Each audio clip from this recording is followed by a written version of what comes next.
Okay, so once you have been doing the seated position for a while and you feel like you're getting that good circulation going, your lymphatic system's working from hips down, you can go ahead and try getting on the shake plate.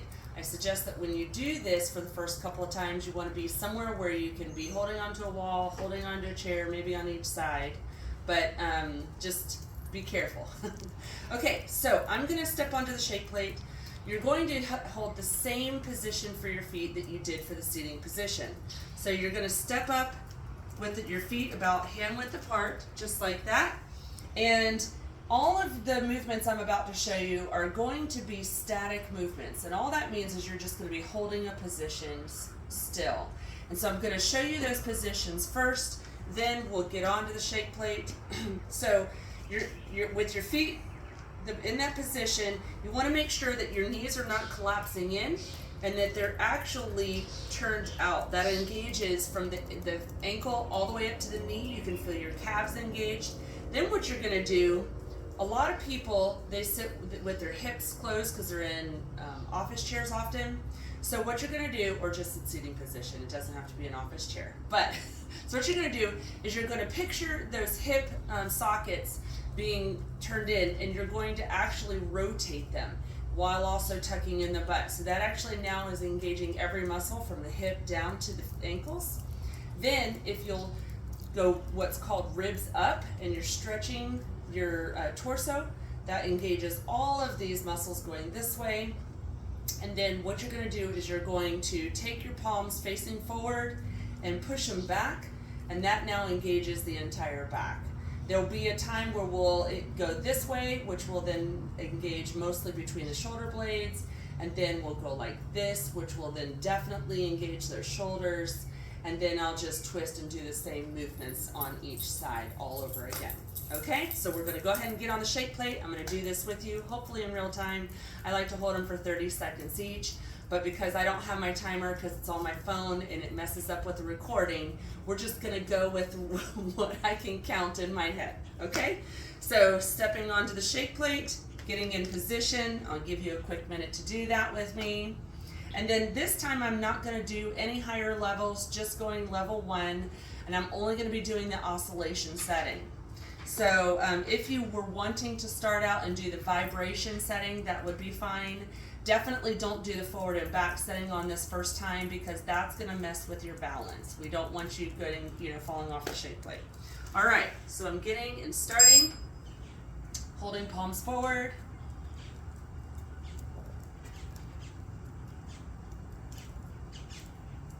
And so you're just sitting here with me, holding it, and if you're not feeling that tension, just make sure to check in with those knees. Are they turned? Are your hips rotated? Are your palms pushed back? If you're not feeling it, they might be too far forward. Just pull them back. And I'm not even counting, so we're just going to do this. 30 seconds can feel like a long time when you're being silent. All right, so I'm going to go ahead and go like this. You want to make sure that you're straight. So if you're doing this, you're too high. If you're doing that, you're too low. So just holding it straight, but pulling your hands back. It's trying to keep the elbows forward. And then this is where you want to just take as many good deep breaths while you're stretching that rib cage open. You're able to get deeper breaths, which is really great because that oxygen to your brain is good for clarity, it's good for waking you up and feeling energized.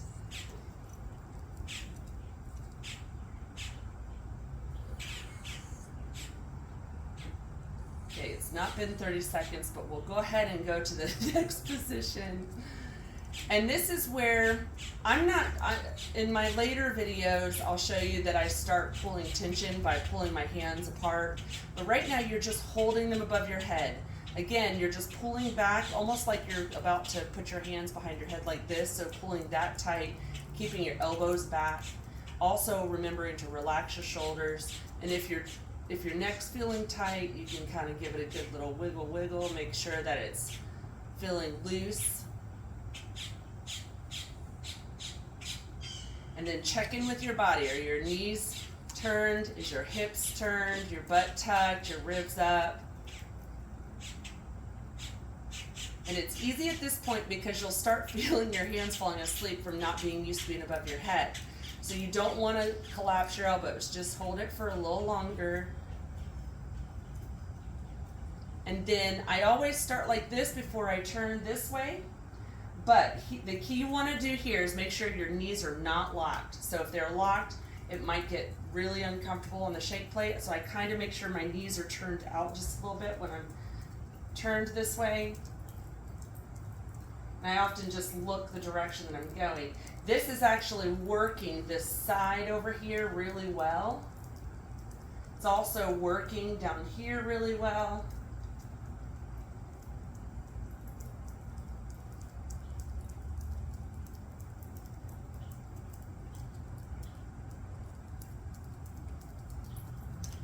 And then when I go into this next position, I usually go forward and then turn, because going this way, you end up, this arm doesn't turn as tight as you need it to be, so getting that straight and then turning is good.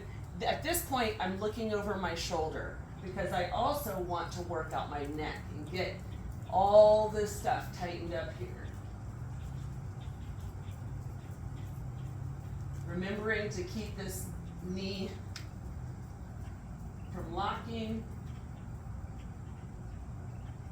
Look at this beautiful view.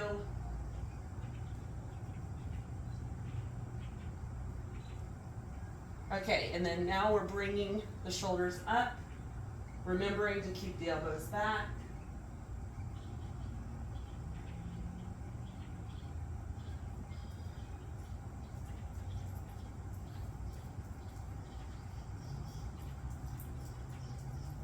Also remembering to keep your shoulders relaxed.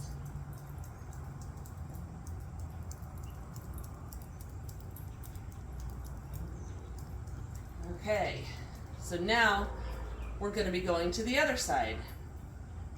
Keeping this knee relaxed, or just not locked.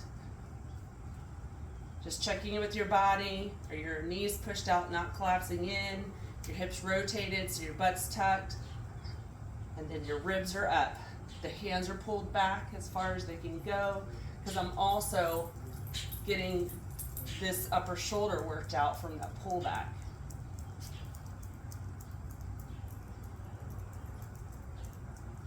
Also, it's good to remember to check your feet, because sometimes when we do these tight turns, we end up making those adjustments to make our knees and hips more comfortable. But then you're disengaging those muscles. If you're feeling tension, don't turn as tight in your knees and hips, right? Just only turn as far as what's comfortable, because you want to keep that position. It's important to keep it. And then now I'm gonna do the deep twist, looking over my shoulder. Just saw a fish jump out of the water. So I'm getting a good solid workout right here in the neck. I'm feeling it in my hips.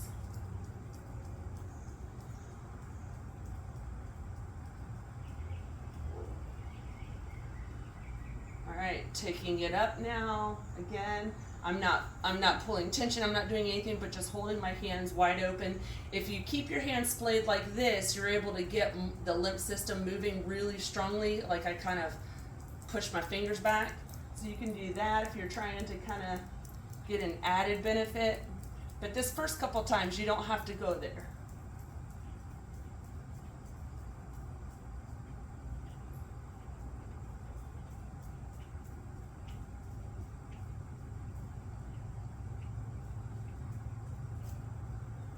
Okay, so then on the last 30 seconds, it's really good to just let yourself hold that neutral position again, so that any tension you were feeling, it can all just kind of have a chance to rush out.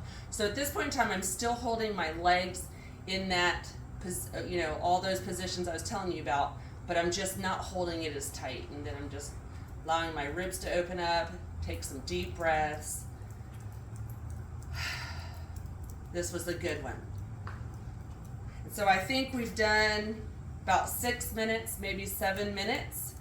And for these first couple times, that's all I would do, because that's a lot of work for these muscles to hold those positions for that long, especially on a shake plate, because normally in just static movement without the shake plate, those muscles are able to engage about 40 to 50% of those muscle fibers. On the shake plate, they're able to engage up to 90. So believe it or not, you may wake up in the morning feeling slightly sore from this. So don't go too gung-ho. I know it's exciting, but just allow yourself to work this up slowly. Continue to do just this part of the workout until you're not feeling the engagement anymore. So I'm guessing maybe 2 weeks will be when you start feeling strong. You'll even start seeing some tone happening. And then you can contact me and I'll try to make the next video. All right, see you later.